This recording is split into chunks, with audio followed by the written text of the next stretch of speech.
Call the meeting, committee of the whole meeting, the Board of Education, School District number 40 at 6 p.m. on Monday, December 14th, 2020 at the Coolidge Professional Development Room.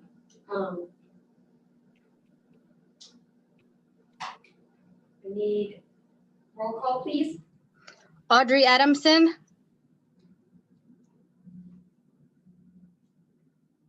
Justin Anderson. Present. Sangeetha Rayapati. Here. Kate Schaefer. Here. Maria S. Trigueros. Here. Andrew Wayert. Here. Aaron Waldron Smith. Here. Okay, I'm here now. Sorry, I wasn't on as a panelist yet. So Audrey's here. Gotcha. all right, good, thank you. Do we need to approve the minutes from the committee of the whole of November 9th of 2020? Someone. Second. So moved by Sangeetha, seconded by Andy. All in favor? Yeah, do a roll call. Oh, that's true. Roll call. Justin Anderson. Aye. Kate Schaefer. Aye. Maria S. Trigueros.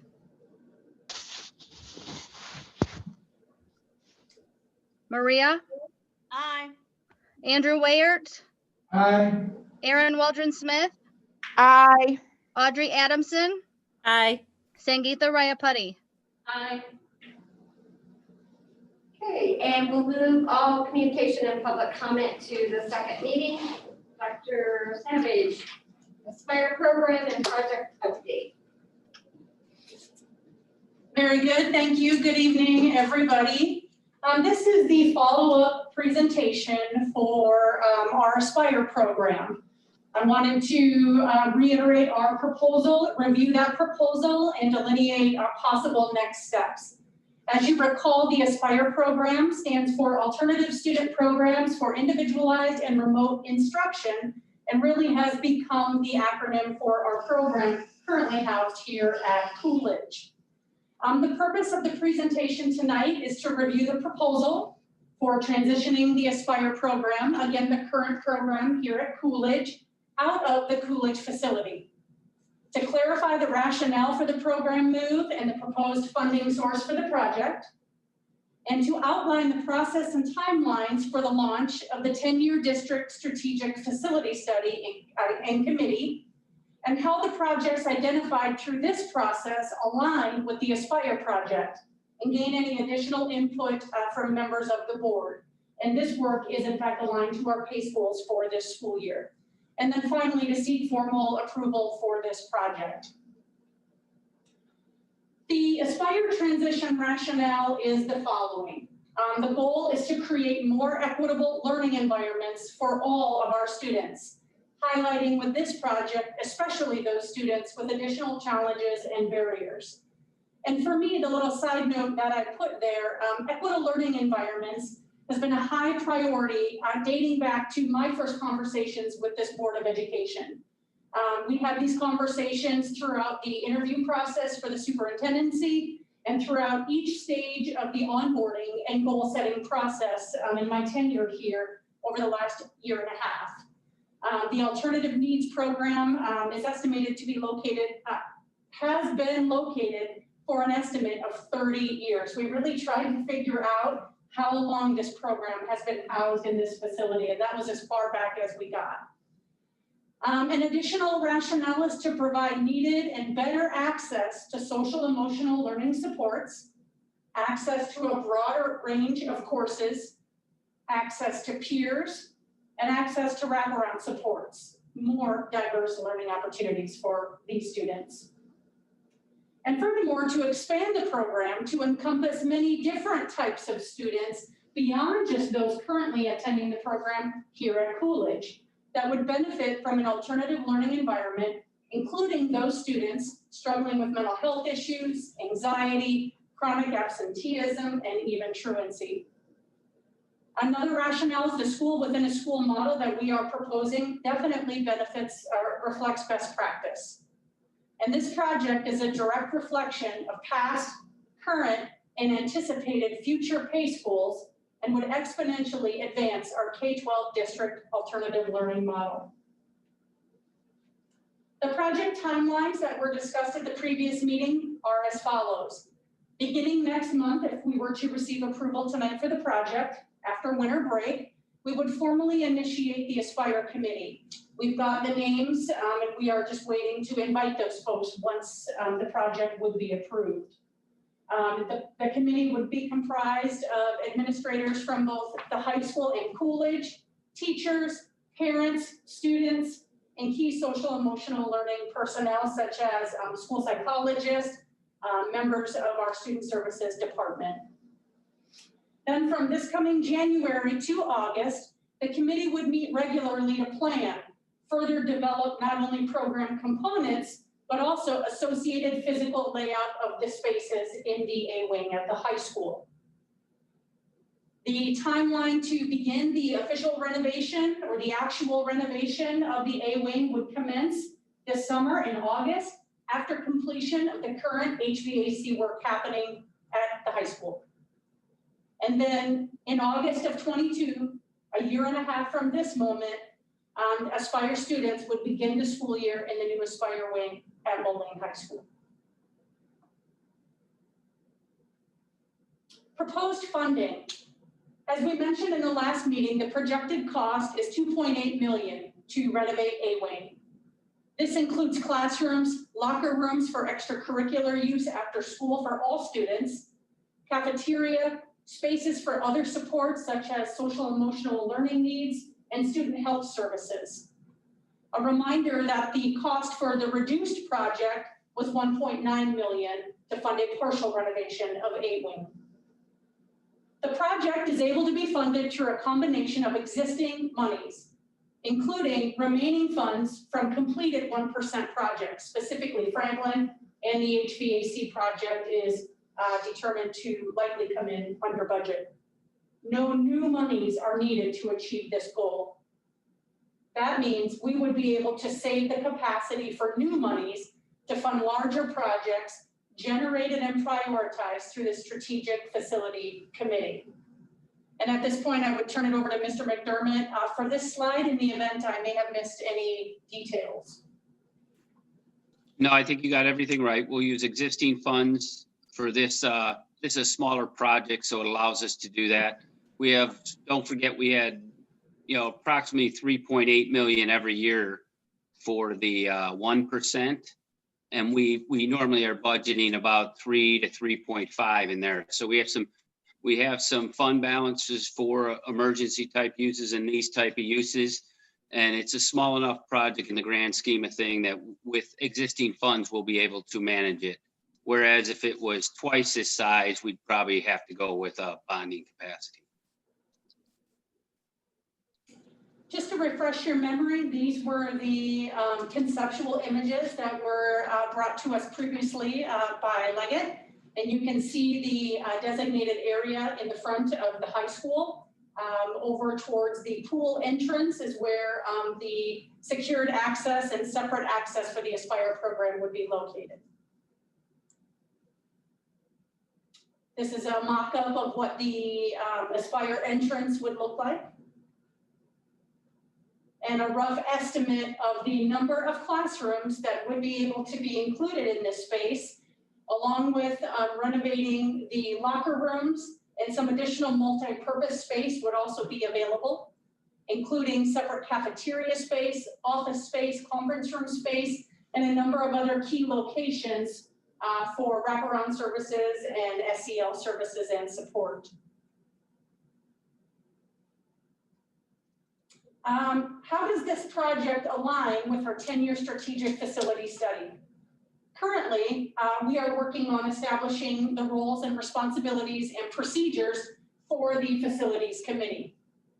In January, we intend to formally invite the district Strategic Committee members, and we are looking to have a total of approximately 16 people on that committee. Half would be internal and half would be external. I would ask that Dr. Pribble lead this committee, supported by Mr. Smith, Director of Facilities. The first meeting will be held in January, And an all stakeholder survey would also be administered in January to all parents, all staff, and as many community members as possible to gain fresh input and perspective on the projects that the community feels we need to do and the priority in which we need to plan for those projects. And from January to May, the facilities committee would meet once per month, virtually or in person as able, to synthesize survey findings, develop a list of projects, priorities, and recommendations to include the Coolidge facility. And in June, we anticipate a formal summative presentation being ready to present to the Board of Education.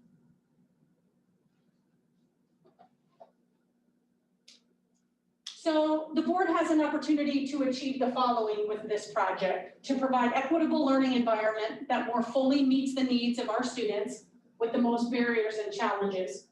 While there were a small response to the parent survey for Coolidge students, parents spoke largely of access to counselors and access to academic and career planning and overall social emotional supports. To complete the updating of the 10-year strategic facility plan so the other facility needs can be identified and prioritized by our stakeholders. To meet the board goal of addressing the Coolidge facility and how best to proceed with that. And to complete this goal work in a fiscally responsible way that repurposes existing 1% funds from facility projects, which can only be used for facility projects, and reserves, most importantly, the capacity to generate new monies for other important facility projects in the future. And that is really the end of the formal presentation. Any questions from members of the board? I have one.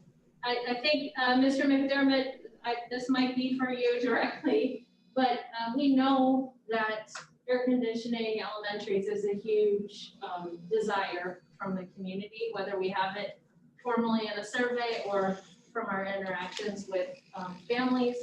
I know that kind of issue would come through in the 10-year strategic planning, the results from that committee. But just so I have in my head, $2.8 million would be like how much of what it would cost to air condition elementaries, the remaining elementaries? Is that a drop in a bucket? You know, No, depending, we said before at the last board meeting, we talked about this. Dan Smith quoted that we could do approximately 3 elementary buildings for $3 million. So, you know, it all depends on the square footage. But in general, you're talking about a significant amount of additional funds than $3 million to air condition the buildings. That's why I would say, if you're talking about air conditioned buildings, that's probably when we're going to get into the required needs to bond out. right, yeah, to meet the needs of all that we have, whereas we can actually make good use of remaining funds. Correct. Project this way. Okay, thank you for helping me with that. I have a question. There was the 2.8 million number or the reduced for the 1.9. Can you go over one more time the differences and why each of the additions? Right, I believe the reduced cost of 1.9 million excludes the locker rooms and the additional cafeteria space. I believe those are the two primary areas that would be cut. Is that correct, Mr. McDermott? And common spaces such as, you know, breakout rooms for the special services needed. It'd be more of just the basic classroom and restroom needs. So the orange space and the brown space and then the red cafeteria space would not be touched with the reduced cost of 1.9. And then the reasoning given last meeting for adding the locker rooms and the cafeteria and these spaces to this project were a refresher, please. I suppose the primary reason is so that the entire wing would be completed. And as a district, through the facility study, we can direct all of our attentions to needs in other buildings. I think that's the primary reason. And also because the existing funds exist to do the project fully. Dave, did I miss anything? Yes. Yeah, one big important thing, if you look at the orange part of the chart right there in the blue part of the chart, we're repurposing the existing external locker rooms for baseball and softball and outside. We're taking that space. So when you take that space, we decided, you know, we had the capacity in the longer locker rooms to divide them in half for some classroom lockers such as the orange, and then the brown area is really realigned from where they currently are in the building. We didn't want to harm any programs that were going on right now, and that's why we decided to realign where they were in the building so we could get a secured entrance with the offices up front and then a cafeteria space. And then why the second cafeteria? Well, many students in the program may choose to spend their day fully inside the Aspire wing, if you will, inside the controlled access of that school within a school model. And if I choose, another way to look at it is, you know, what their plans would encompass. So some students may be in the program area all day long, while others may come and go, depending on their needs, depending on their level as they advance through the program. So allowing a separate space really does keep that school within a school fully functioning. Otherwise, students are passing all the way through to the other cafeteria where food is being brought in that may or may not be able to be temperature controlled. It just allows a full service school in this wing with all of the needs being met if a student is to be self-contained in this wing for the day. The other thing I might add, Rachel, that will be a multi-purpose room too. It won't be only for cafeteria. You know, that really the space will be multi-purposed. This is Audrey. I have a quick question. First of all, I just want to appreciate the clarification of the funding sources and how we'd move forward, and just reiterate, I think then it's really important to have a focus, of course, on the K-8 levels and some intentionality there as we move forward with that committee, which I think will likely be that not just the air conditioning, but of course, some of the other deferred maintenance. I know there's issues with boilers in buildings and things that our facilities crew does an amazing job holding together in some really old buildings, but some things that need some TLC definitely, and then just some more innovative improvements as well in those K-8 areas. I did have then a question about the space of its flexibility. So say the numbers of students utilizing the Aspire program is decreased at a certain point. Those classrooms toward the end that face the rest of the building, are we imagining that some of these could be utilized for outside of the Aspire program as needed based off of population of students or need of the high school versus the Aspire program size? I believe they definitely could, not only for general classroom use, but also for other programs within Moline High School, main campus, if you will, would definitely be able to utilize some of that space as well. It really does afford flexibility and the opportunity for other programs as this continues to grow. Great, thank you.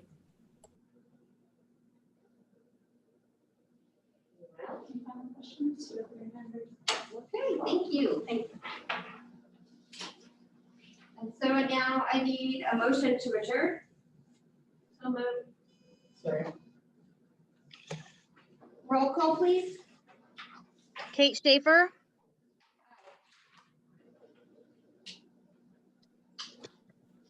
can you hear me? Kate Schaefer, Yes.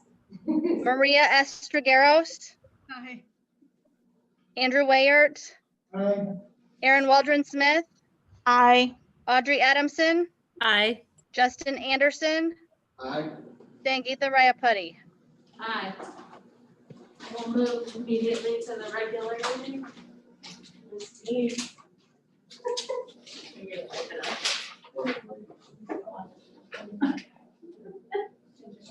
There you go, yeah. Oh, yeah. I'm like, this is 31. Sometimes I sit on this. Yeah, not today. I've never.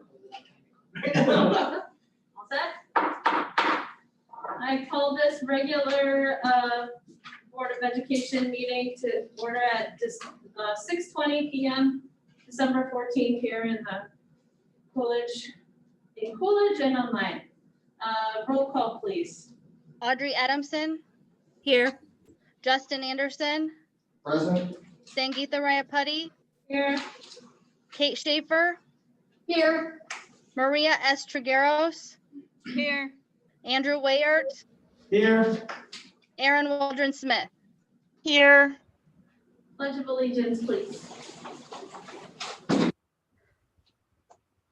pledge allegiance to the flag Flag, of the United States United States of to America, the republic for which republic for which it stands, nation, one nation, indivisible.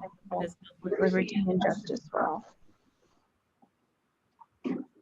First item is approval of minutes, first from the open session of the regular Board of Education meeting of November 9th, 2020. Second. Roll call, please. Can you tell me who that first and second was, please? Yes, Andy and Kate. Okay, Justin Anderson, Aye. Kate Schaefer, Aye. Maria S. Trigueros, Aye. Andrew Wayert, Aye. Aaron Waldron Smith, Aye. Audrey Adamson, Aye. Sangeetha Rayapati. Aye. Second item is to the approval of the minutes of the closed session of the regular Board of Education meeting of November 9th, 2020. So moved. This one's the closed session. We have a vote, Andy, Second. and then Kate. Thank you. Roll call, please. Kate Schaefer, Aye. Maria S. Trigueros, Aye. Andrew Wayert, Aye. Aaron Waldron Smith, Aye. Audrey Adamson, Aye. Justin Anderson, Aye. Sangeetha Rayapati. Aye. Next is communication, public comment, and participation.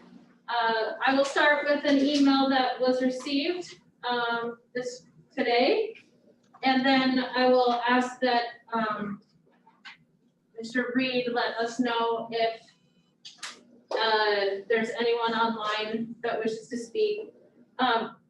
So here are the instructions. If you'd like to make a public comment during this meeting, please let the meeting host know by providing your name and the phone number you are using to call in. Once we reach the public we will unmute your phone number or Zoom login, and you can then make your comment. As a reminder, public comments are limited to 5 minutes per our board policy. So I will start first with an email from Sarah Cupp. Good morning. I wanted to throw in my input. I realize there are no good solutions here and you are all making choices no one will like. I very, very much want our kids back in school. I 100% believe that is the best learning environment for them versus remote approaches. I have 2 students at Hamilton, one in full-time special education and one who receives support through her IEP. They both thrive with their teachers. I have a high schooler who is definitely more engaged and motivated with in-person learning versus at home. And I still believe we need to prioritize staff health and safety with our numbers as bad as they are currently. We're already asking so much of our teachers, parents, and staff. I'm hesitant to ask them to take that risk on until we see the parentheses potential spike in numbers after Christmas. I understand that schools are making many efforts to protect students and staff and appreciate that.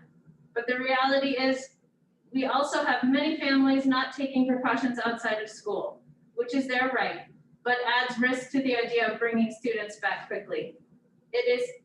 It's challenging families in many different ways, and there are consequences to every option. Thanks for making efforts to listen to parents and staff and make very hard decisions in a situation with no blueprint. My kids thrive in person, but I still think we need to be cautious until we see the Christmas impact. Stay safe. Mr. Reed? Okay, here. Hearing or seeing no more public comment, we'll move to public hearing on the tax levy. So I'll open the hearing. We'll now begin to hear the hearing of the tax levy. Is there anyone who wishes to speak in favor of the tax levy? Any hands raised? Is there anyone who wishes to speak in opposition to the tax levy? No messaging. And is there anyone who wishes to speak neither for nor against the tax levy, but wishes to offer additional information? All right, hearing none, we conclude this hearing.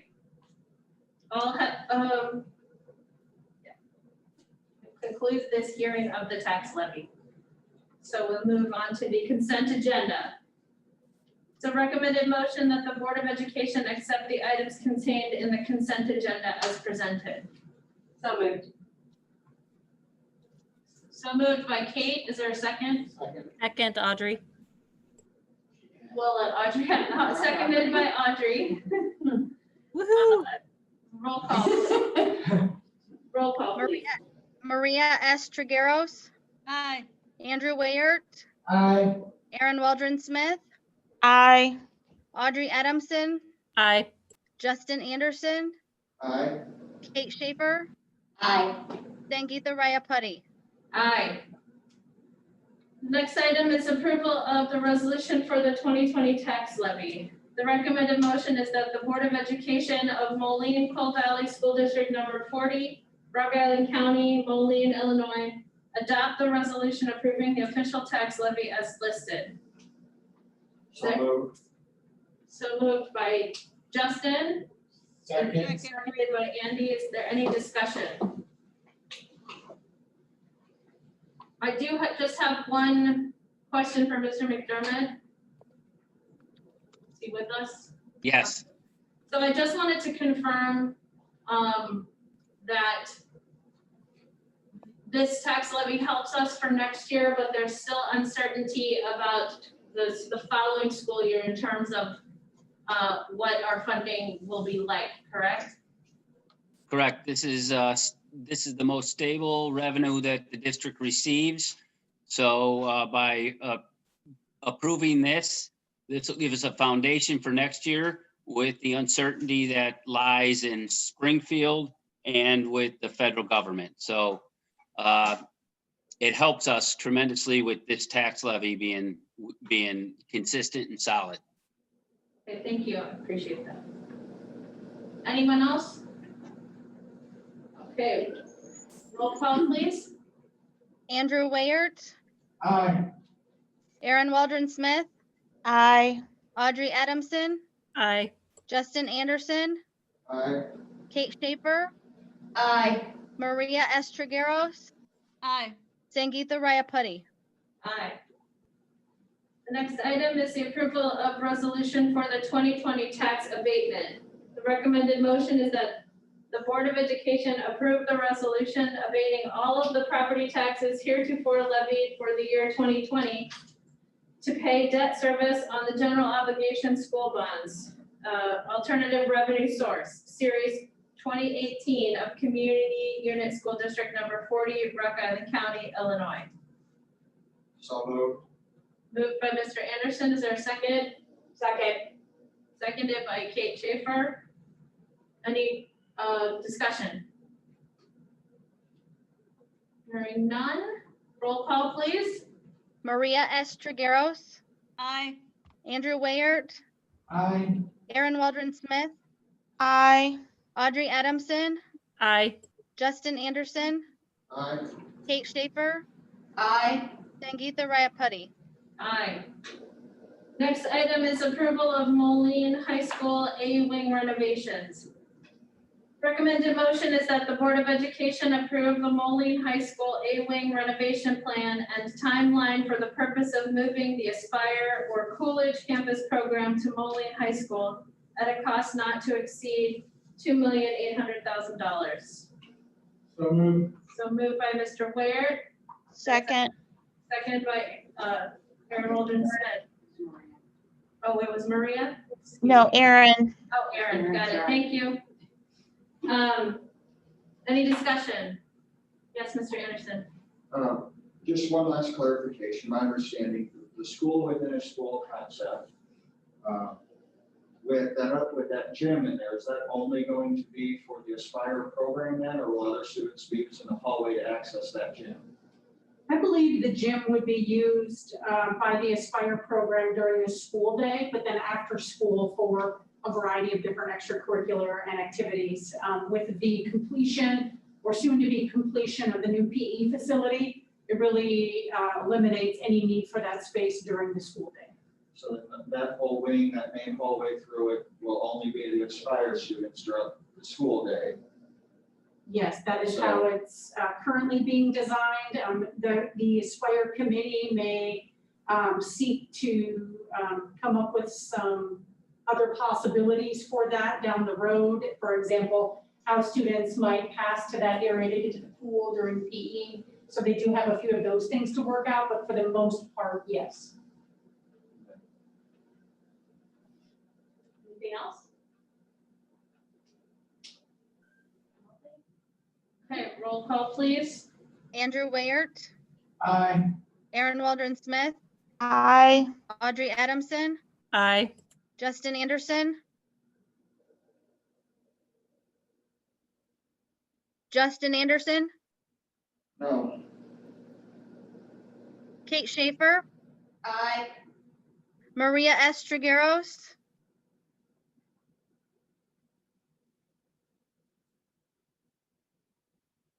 Maria S. Trigueros, Aye. Sangeetha Rayapati. Aye. Okay, next item is approval of risk management plan. Recommended motion is that the Board of Education approve the Moline-Coal Valley School District number 40 risk management plan. So moved. And is there a second? Second. Second by Aaron Waldron Smith. Any discussion? Hearing none. Roll call, please. Aaron Waldron Smith, Aye. Audrey Adamson, Aye. Justin Anderson, Aye. Kate Schaefer, Aye. Maria S. Trigueros, Aye. Andrew Wayert, Aye. Sangeetha Rayapati. Aye. We're on to reports, requests, and open discussion. Dr. Savage. Okay. For all of the challenges our community has endured this year, I'm amazed at the kindness and generosity of our stakeholders. We have had so many amazing donations this season. I would especially like to thank the class of 1959 and Mr. Dennis Armstrong for donating 10 Thanksgiving baskets to families in need at each of our elementary schools. I would also like to recognize and thank all of the stakeholders that contributed to the Share Joyce campaign this year. The ongoing pandemic brought fears that far fewer dollars would be generated and that fewer students would be able to be supported. We especially want to give a shout out to Heidi Norcross and other staff for all of their efforts, as it has truly paid off. Amazingly, a grand total today of $40,182.75 was collected via donations, both big and small, from local businesses, families, community members, and civic organizations such as the Rotary of Moline. And thankfully, all 300 students on the original list to receive Share Joyce funding will be able to receive vouchers to shop for much needed clothing and other essentials. Many families have already been able to go out and begin their shopping. While it looked differently this year, with a hold on all of the fun student-led activities, this community really stepped up, and it is a beautiful reflection of our families.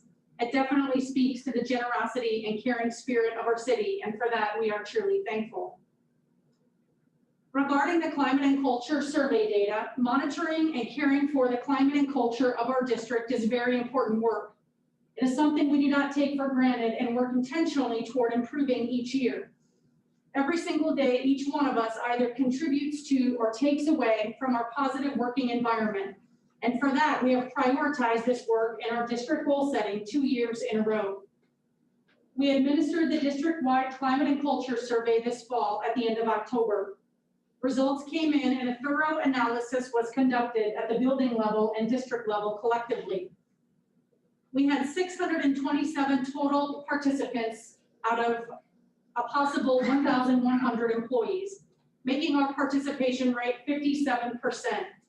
We saw an increase of over 100 participants from our survey last year. We also analyzed each survey question to determine areas of strength and opportunities for professional growth, and we'll be reviewing them with principals later this week. For our PACE goal of ensuring employees feel valued and respected at a rate of at least 80%, I'm proud to say that we met that goal at 84%, which was also a slight increase from last year. And lastly, we analyzed the rate at which all of the questions were answered in a positive way. Considering the year it has been, I would think anything over 70% would be considered a success. I'm proud to say that every single school had a rate of positive responses at 74% and higher. And our district-wide average for questions being responded to in a positive way was 86%. For my return to learn update, there are 3 items that I would like to review under this update. I would like to touch on the revised guidelines from CDC and the upcoming vaccine that we are hearing so much about. Provide an update on our rapid test kit order and options for the Board of Education to consider, and a review of our regional positivity data and revisit our return to learn timelines. Regarding the revised guidelines from the CDC, as you have heard, the CDC has changed their guidance on quarantining by shortening it in some cases, which would potentially bring exposed staff back sooner than the previous guidance would have allowed. We are now awaiting other agencies to update their protocols to reflect these new changes so that we can in turn update ours. Regarding the vaccine, this is being widely discussed at the state level, as you can imagine, in terms of what a rollout would look like for educators, including protocols and procedures. We are looking forward to this process and hope that if the timelines come to fruition, we would potentially be able to add to our in-person learning beyond our current blended model yet this school year. Regarding our rapid test kit order that was made this fall, due to the factors with the FDA, we have not been able to receive our shipment of the saliva-based rapid test kits from Elysian. The FDA drastically slowed the process for emergency authorization use of these tests since our approval to purchase date. According to Elysian a few weeks ago, the FDA has only approved 7 rapid test antigen tests. 5 of them require additional machinery to read the results. One is the Abbott test, only available to the government currently, and the other one is the one that Elysian is now able to distribute. They are now able to ship the only available rapid test on the market for the public that does not require additional machines to review the results. It is a nasal swab test and has an accuracy rate at 88% and above. Should we choose to move forward with the nasal swab option, Elysian would honor our previous price and quantity requested. Elysian has apologized multiple times for the delay as the testing and approval process has shifted rapidly in the past few months. During this time, guidance has also changed on rapid tests. Rock Island County Health Department is now no longer accepting a negative rapid test for asymptomatic people due to widespread of the virus in our region. They are now asking for a second PCR test to validate the negative rapid test result. The extra time needed for this defeats our purpose of bringing people back to work sooner if exposed. So with that, we have 4 possible options to review. The first option would be to move forward with the nasal swab antigen rapid test at the same quantity and budget as previously approved. They have our check and guaranteed delivery within 10 business days. The second option would be we could order a smaller quantity of the nasal swab test and get a refund on the remaining funds, which would go back into the CARES Act grant for other needs that we would have during second semester. The third option would be to continue to wait for the final approval to ship the saliva-based rapid test that we were originally offered and pre-ordered. And lastly, we could request a full refund. Again, they have our check and they have not cashed it. And repurpose all of the CARES Act dollars for other needs for second semester. So at this time, I would turn it over to members of the board for guidance and discussion on the rapid test kit issue before addressing the final point in my report. Can you remind me how much we allocated for this? We ordered 1,500 units at a cost of $33,000. My opinion is to send it all back and get our check back. I don't think it does us any good to invest in them. I agree. This is I all, agree. Audrey, I also agree. I think it was timely when we discussed it initially, but that time has now passed. And so I think using those funds in more effective ways makes sense. This is Maria. I would have to agree. Hang on, Maria. Hang on, Maria, what'd you say? No, I was just saying, this is me, Maria, and I agree. At the time, it was fine, but I don't know. Right now, it doesn't seem feasible. I'd recommend trying to get our money back if we can. Maria, I couldn't hear any of that. Can you type it in the chat for Craig to read to us? Yeah, I agree that we should try to get our money back, our refund. Okay, She agreed with the timing about the time of the order. okay, But thank you. also agrees with the new information and delays that now it's get our money back. Thank you. Thank you. It's amazing how just that many feet makes a difference.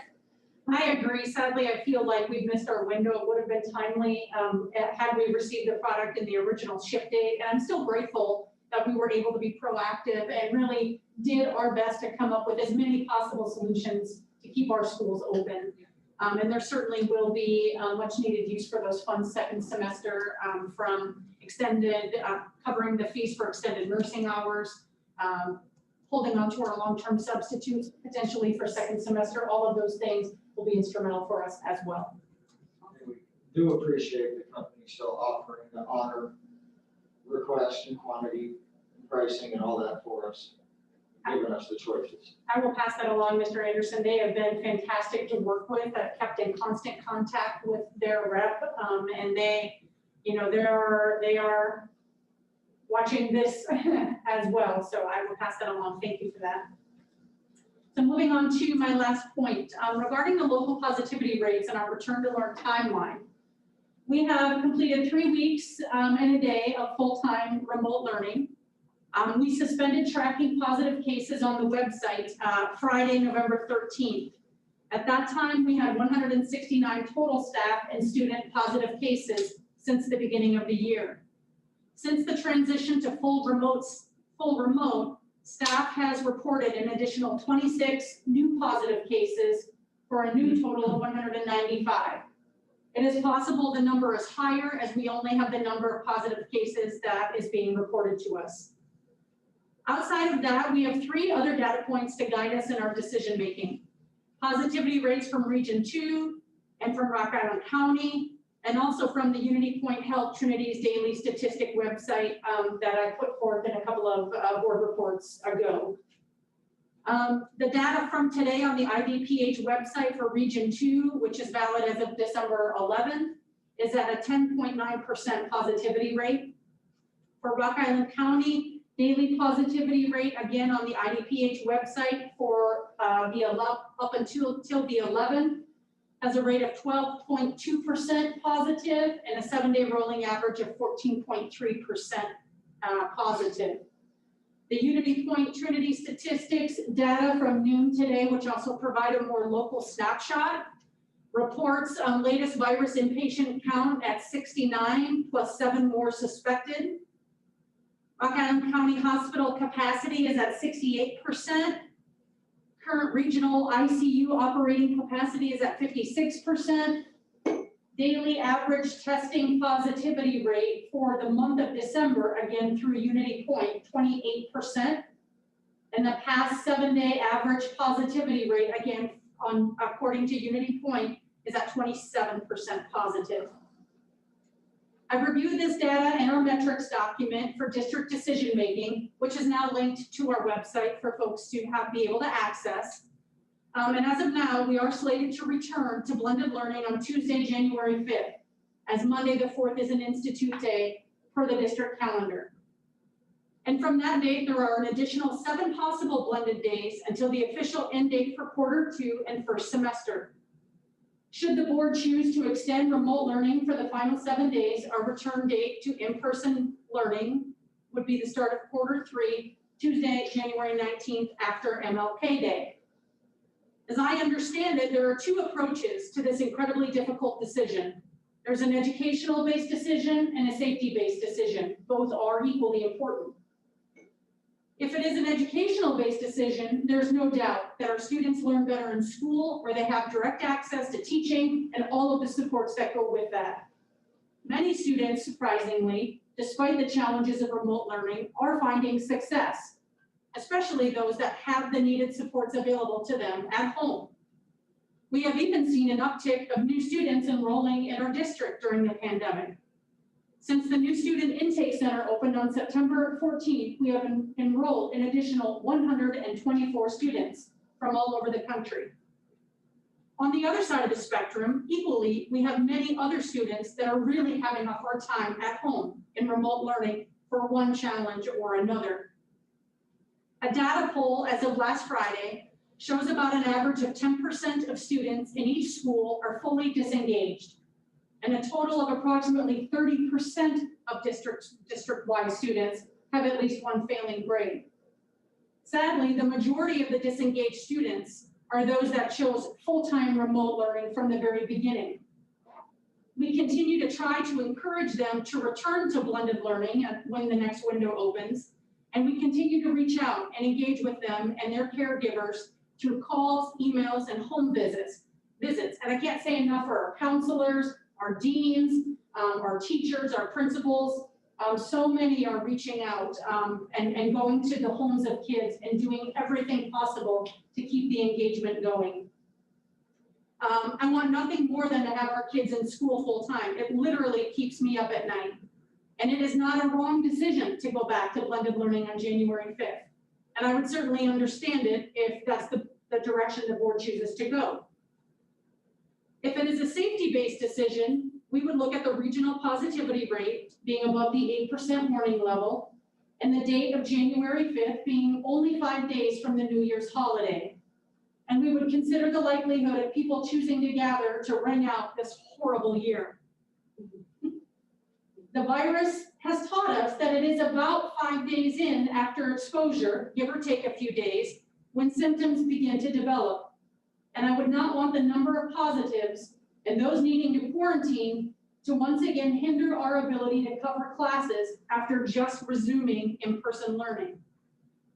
Remaining in full-time remote to allow the proper quarantine time after the New Year's holiday is also not a wrong decision, and one that I would support and understand.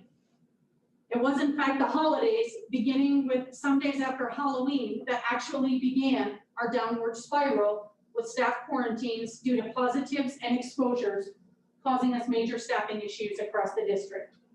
And with that, I will turn it over to members of the board for discussion and for guidance.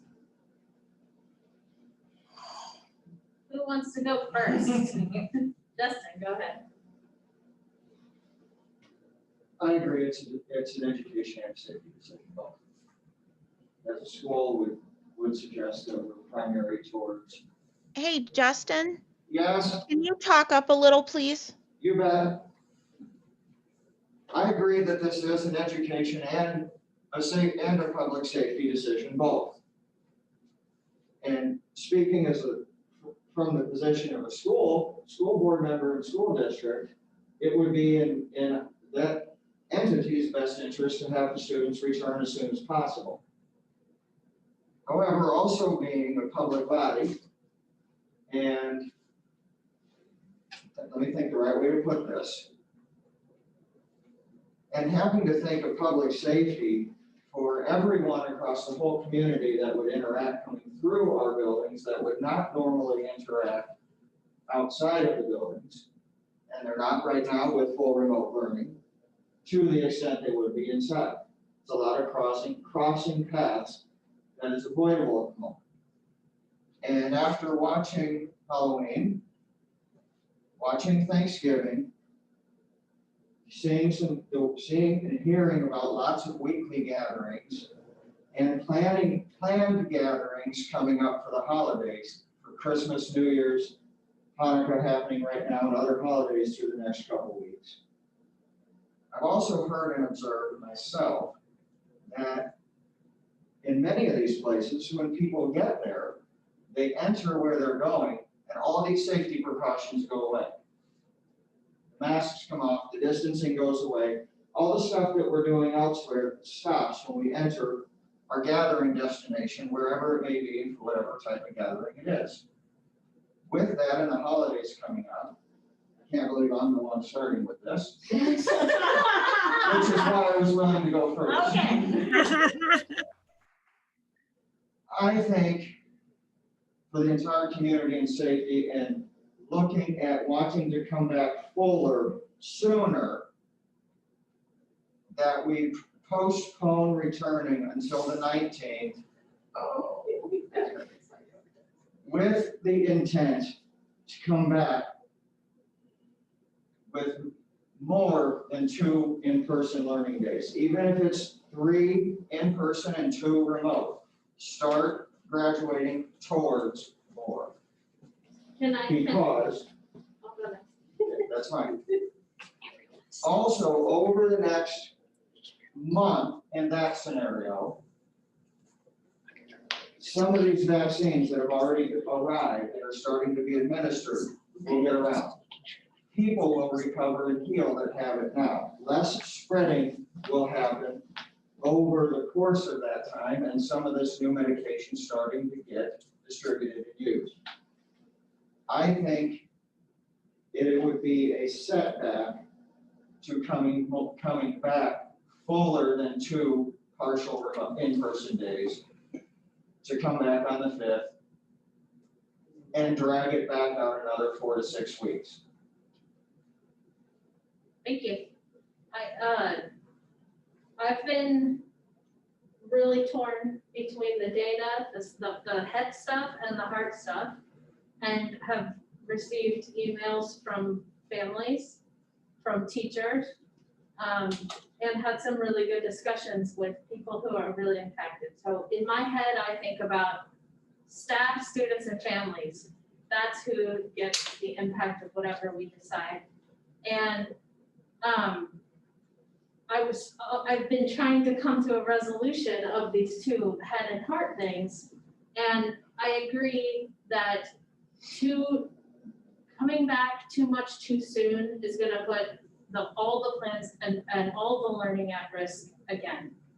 I would say I could see a compromise of coming back on January 11th, which is following the science past the date that of infection, right? You know, and just getting kids who really, really need the structure to have the structure, even if it's hybrid and for only 2 days. I do think we can continue to look. I mean, there is still time before 3rd quarter, and even mid-quarter, there's probably adjustments we can make to moving to more in-person instruction, because we've done the opposite direction mid-quarters as well, right? So I agree that we need, what students need is structure for that engagement to increase. And if we can provide that in as safe a way possible without jumping the gun too much on the safety issues, right? Like, I understand, you know, vaccines are coming, but what percentage of the population here is gonna have it? Like, that remains up in the air. You know what I mean? So I think let's take the measured steps we've taken. And if the science says that January 11th is a good day to go, it works, then we can go back to our hybrid blended situation then. And administration can look at how things are transpiring, and if we can get to the alternating Fridays like we had talked about, but I will say that there is perspective out there that hybrids things for everybody, like, and I'm about to do it myself for 3 weeks of an intensive class I have to teach, right? I've had a different kind of teaching situation myself. So I know that it's harder on staff to have essentially 3 preps, because you've got your A students, your B students, and your all online students, right? I get that, but I don't know a better way to maintain safety until we're really in the clear, maybe hopefully by 4th quarter. So that's my opinion. Really like that, Okay. because that also then brings some students back in for a week of the current semester to get some hands-on help to improve grades. Grades are down way across the board. And I started with waiting till the 19th because that was the two options presented so far. But I also started with that knowing that in the last week, I've heard from more than half a dozen families whose students are planning to drop out because this blended and remote learning is so tough on them. And that's the course they're going because their hands are so tight. TV6 had an article on how suffering the students are and grades are and morale is and understanding is. And so getting them back in with a week to go and help those who need that help. Get them structured. Focus on bringing back where they were struggling, grades to the extent possible in a few days. So I would just want to provide one caveat and then, of course, open up to everybody else. I really do think that you, as the leader of the district, should impress upon staff that everything they do outside of this situation that we've helped create to make this district function impacts whether this district can function. Not following guidelines isn't going to help. And I mean, our entire community has to be behind making sure our kids can go to school. And so every choice we make, it's really tough. We've been doing this for so many months, but that is the only way that our kids are going to be able to stay in school. So that's my caveat, is that I want us all working toward the same goal. But Kate, and then everybody else, yeah? So first of all, Justin, I know how difficult that was for you. I too have been struggling with the heart, the head. You know, my heart says keep them home and keep them safe. My head says get them back into the classroom. That's where they need to be. One thing I wanted to ask you is, has there been any thought of bringing the younger students back, like pre-K to second grade, to get them back into the swing of things? And I know the high school kids are struggling too, but with especially pre-K kindergarten needing that like stability, never been in school type thing. Has there been any thought to that? Could be. We haven't discussed it at a serious, thorough level. I know that that's an option that a lot of districts are using at the moment. Okay. We have taken the approach to offer to all students when possible, but we certainly, are willing to explore all options. I would feel if the board chooses to move forward with the compromise date of the 11th, it only adds 3 more remote learning days, and there would be a chance to not only get the littles back in, but all of the students that are choosing the blended learning model. Yeah. But that being said, the suggestion box is wide open. Yeah. And we're happy to dig into any suggestions the board may have. I mean, the positivity rates just totally floored me. I was totally blown away by that. And so, I mean, I know it's bad, but I didn't get that. But I do like the 11th. I never even thought of that with the new guideline being 10 days. That's an excellent option, I think. So do we have our colleagues online who want to speak? Yes, I do. Same here. Erin. Okay, go ahead. I think that was Erin first. Yeah, that's Erin. First, I want to agree with Justin. I just listening to people talk in the community, social media, I do not believe that people are going to make great choices over the holiday break. So I cannot, in my head, think going back January 5th is a good decision. I just don't think it is. My preference would be the 19th, but I understand the compromise of the 11th. I totally get your science, Sangeeta, and I could support that. But before we talk about bringing littles back, as opposed to other students, I really would be more comfortable if that conversation was had with our teacher leadership group and how that affects fairness and exposure certain groups to others. I would like to hear their feedback before that conversation is had. Thank you very much. Audrey? Yeah, so I appreciate everybody's conversation and comments so far. I would lean toward the 19th as well, or at least if we were thinking of the 11th, that we need to have a conversation also with teachers about what does that mean for the end of the quarter for them? Is that more disruptive to how the learning is progressing and the plans and the format? In talking to several teachers prior to this meeting, I think many of them thought if we're going to holding out until we kind of complete that cycle of the academic calendar makes more sense just based off of kind of the structure that's in place right now for the remote. I would like to do a huge shout out to the teachers, just seeing both for my own children and feedback about the format and the level of engagement when possible in this fully remote format has been very impressive. There was something in the comments too about if you know they did come back on the 11th, that's finals week for the high school. So do they still have finals, or is that a week where that catch up stuff can totally take place? What does that really look like?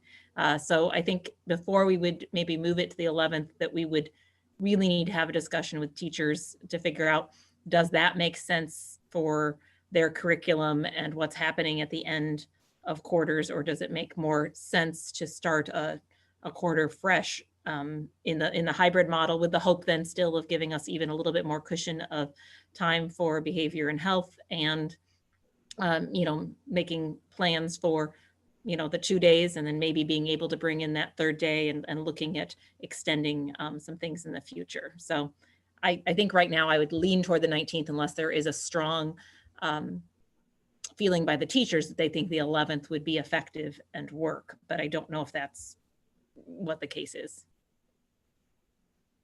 Any other comments? Maria, did she want to speak? Yes, of course. I hear all the concerns, and I've also been reading comments and talking to people, parents, other teachers, and I understand this remote learning is not for everyone. Luckily, some of us have 2 parents in the household. Maybe they're 2 teachers, and they have those. Not everybody has that. I understand the special ed, but I also understand the staff is doing the best they can with the situation. But my main priority is safety, everyone's safety. We can't let the little kids, there's a lot of close contact between little kids. As much as you try, they try to, you know, touch each other, talk to each other. They don't know, they're so young. They don't know how negatively this virus can affect everybody. And I agree with Justin and Aaron here. It's all these activities ever since Thanksgiving and now Christmas, and people are not doing what they're supposed to do.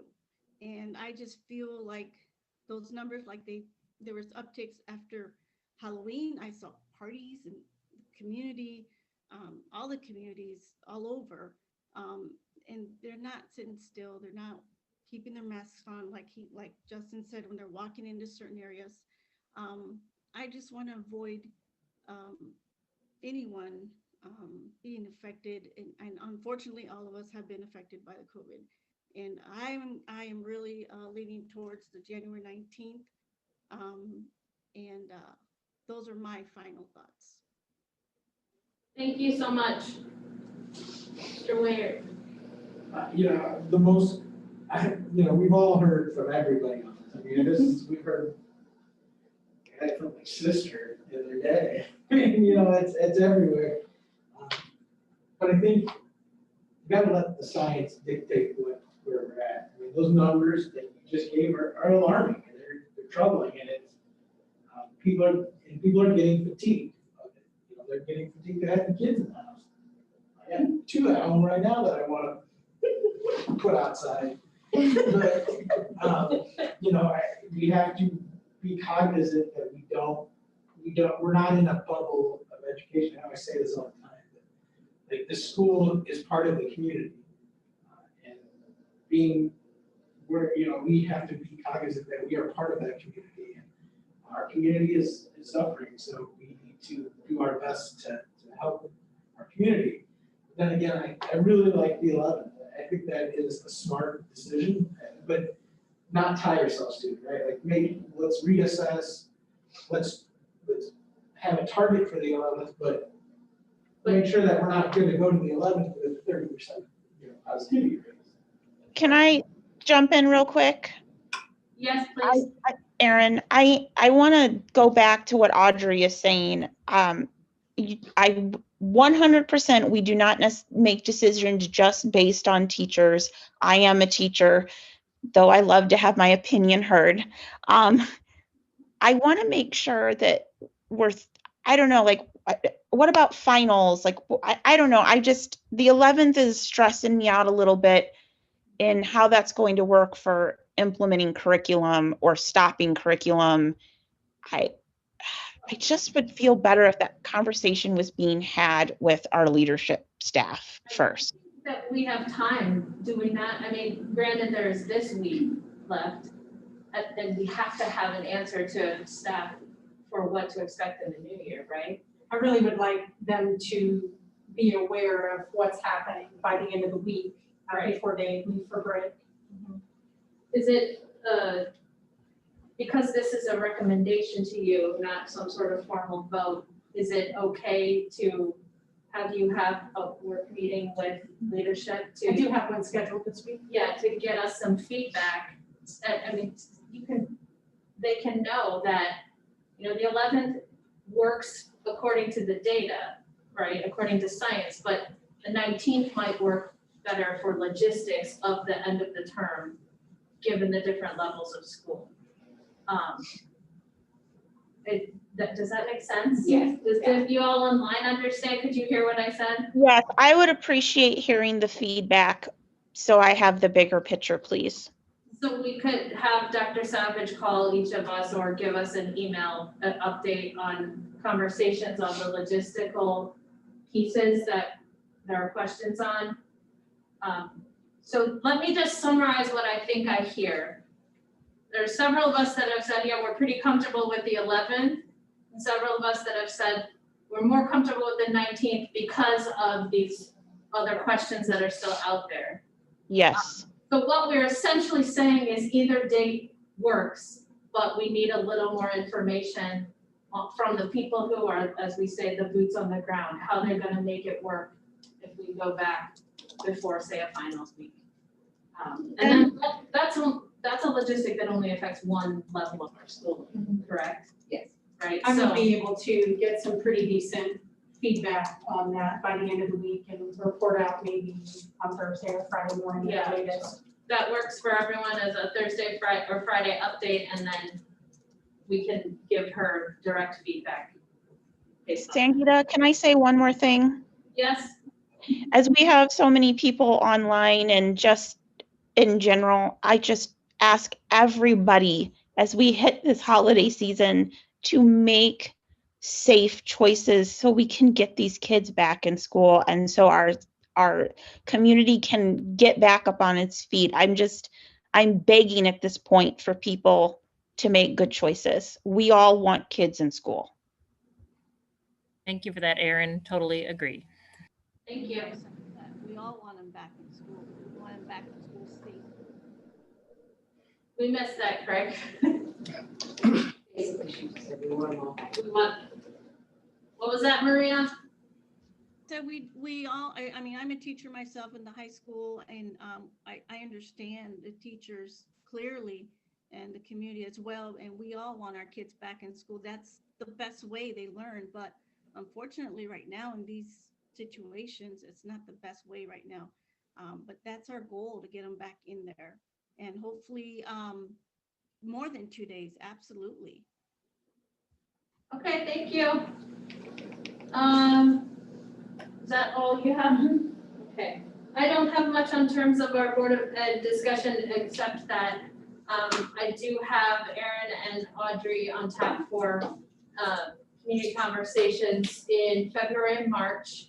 I need dates from you to share with them for specifics on that and scheduling that online at this point, but maybe by March. We can be in person somewhere. Seems to The online work format, well. yeah, we should think about, especially as we go into the next year, when you're doing board agreements and all of that, thinking about the presence of online formats in all the things we do, because lots of people engage that way. Now, there was somebody who had a request for public comment around the time we found it in the chat, did we? It was at 6:30, after the public comment portion of the meeting was over. We noticed in the chat bar that somebody wanted to make a public comment. They will need to state their name, however, they're just in the attendees as a DS. Okay, so if DS is online, you can make your public comment now, but please observe the same rules we had before, which is you're limited to 5 minutes because of our board policy.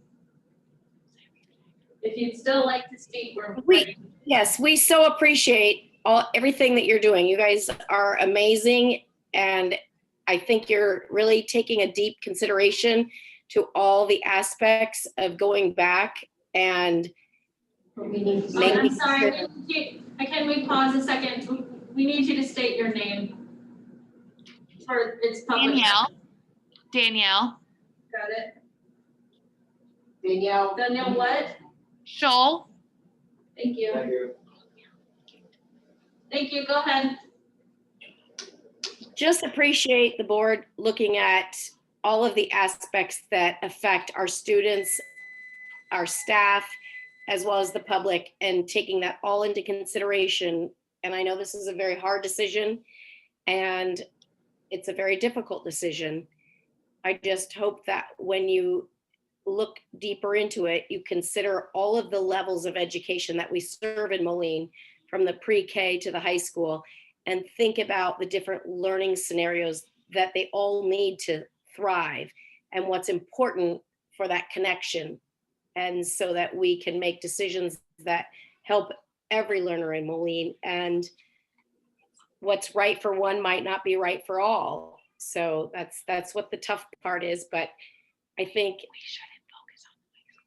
we just need to make sure that we're not all one building. We go from pre-K all the way to 12th grade, and the fact that the little learners are needing some sort of an adult to engage with them, to help them get online in some situations, as opposed to older students who can do it independently, is very different.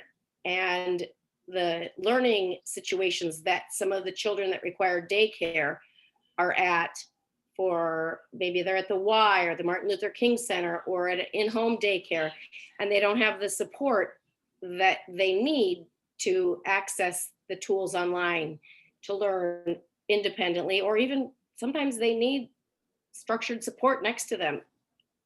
We just ask that you take all that into consideration and think about that, as well as the final quarter and assessing kids online is it's a very delicate thing. I know when we did the MAPS testing for students that were remote, scores were astronomically high, and previous year teachers were kind of surprised at their levels. So I just don't know how much value we can put into online remote testing if we consider doing that for the third quarter. I agree with the timestamp with the data and the science and everything. If we extend it out, to the final day of the quarter, is there a possibility that we can give that first week back to reunification and then maybe push the assessment to the following week and leave that window open? Just something to think about. I'd hate to bring the kids back on the 11th and bring them into a situation that's new. And for a lot of those little kids in the elementary school, it's like the first week of school for them. And I would hate to sit them down and start hammering with tests and assessments. Welcome back to school, here we are. So let's think about that when we think about the date of the 11th. Thank you so much. Your 5 minutes is up. Thank you. Thank you. Okay. Please remind me, we need a motion to go into closed session. So moved. All right. Second. Second by Erin. We will go to closed session to consider the appointment, employment, discipline, performance, or dismissal of specific employees of the district. Thank you. Roll call. Oh, roll call. Good Lord. Audrey Adamson, Aye. Justin Anderson, Aye. Kate Schaefer, Aye. Maria S. Trigueros, Aye. Andrew Wayert, Aye. Aaron Waldron Smith, Aye. Sangeetha Rayapati. Aye. All right.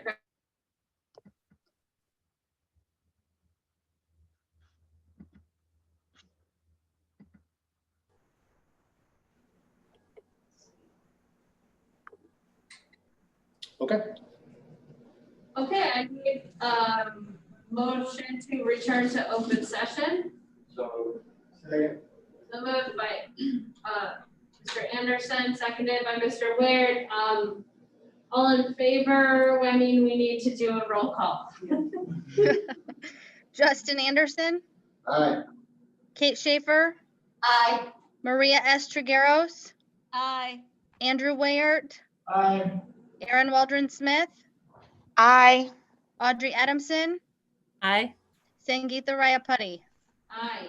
And now I need a motion to adjourn. So moved. Second. So, motion by Mr. Ware and then Mr. Anderson. Roll call, please. Aaron Waldron Smith, Aye. Audrey Adamson, Aye. Justin Anderson, Shane. Kate, Kate Schaefer, Aye. Maria S. Trigueros, Aye. Andrew Wayert, Aye. Sangeetha Rayapati. Aye. Gary. All right, motion carries. We're done. Thank you, everyone.